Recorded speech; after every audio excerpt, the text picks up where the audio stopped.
வணக்கங்க. நான் உங்கள் தீபா மதனகுமார் பேசுகிறேன். இன்றைக்கி நம்ம கொத்தமல்லி தழை சட்னி தான் பார்க்குறோம்.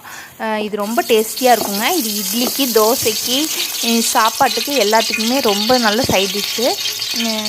இந்த கொத்தமல்லி சட்னி வந்து கம்மங்கூழுக்கு ரொம்ப நல்லா டேஸ்டியாக இருக்கும். தயிர் சாப்பாட்டுக்கு துவையலாக தொட்டு சாப்பிடும்போது ரொம்ப டேஸ்டியாக இருக்கும். 2 மினிட்ஸில் செஞ்சிடலாங்க. எண்ணெய் ஊற்றி கடலப்பருப்பு போட்டு உளுந்தம்பருப்பு போட்டு அது ரெண்டையும் நல்லா வதக்கிக்கோங்க. கொஞ்சம் நேரம் பொன்னிறமாக மாறின பிறகு கொஞ்சோண்டு புளி போட்டுக்கோங்க. வரமிளகா 4 போட்டுக்கோங்க. கருவேப்பிலை இதையும் போட்டு நல்லா வதக்கிடுங்க. அதுக்கப்புறம் கொத்தமல்லியை நல்லா க்ளீன் பண்ணி தண்ணியில் போட்டு அலசி தண்ணி வடிகட்டி எடுத்து வச்சுக்கோங்க. தண்ணி வடிஞ்ச பிறகு அந்த தலைகளை போட்டு கொஞ்சம் நல்லா வதக்கி எடுத்துக்கோங்க. கொத்தமல்லி தழை நல்லா வதங்கணுங்க. அப்போ தான் அதோட அந்த ஸ்மெல் வராது, ரா ஸ்மெல் வராது. கொத்தமல்லி தலையை போட்டு நல்லா வதக்கிடுங்க. கொத்தமல்லி தழை நல்லா வதங்கின பிறகு ஒரு 2 நிமிஷம் முன்னாடி இறக்குறதுக்கு 2 நிமிஷம் முன்னாடி தேங்காய் துருவின தேங்காவை போட்டு ஒரே ஒரு வணக்கு சூடு மட்டும் ஆனால் போதும் லைட்டாக அந்த மாதிரி வதக்கிட்டு ஆஃப் பண்ணிடுங்க. ஆஃப் பண்ணி ஆறின பிறகு அதை மிக்ஸியில் அரைச்சி வச்சுருங்க.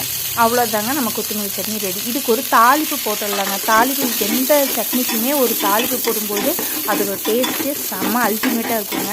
இந்த சட்னி செஞ்சு பாருங்களேன். 2 இட்லி சாப்பிட்ற குழந்தைங்க கண்டிப்பாக 4 இட்லி சாப்பிடும். கண்டிப்பாக இந்த சட்னியை வீட்டில் ட்ரை பண்ணிவிட்டு எப்படி இருந்துச்சுன்னு சொல்லுங்கள்.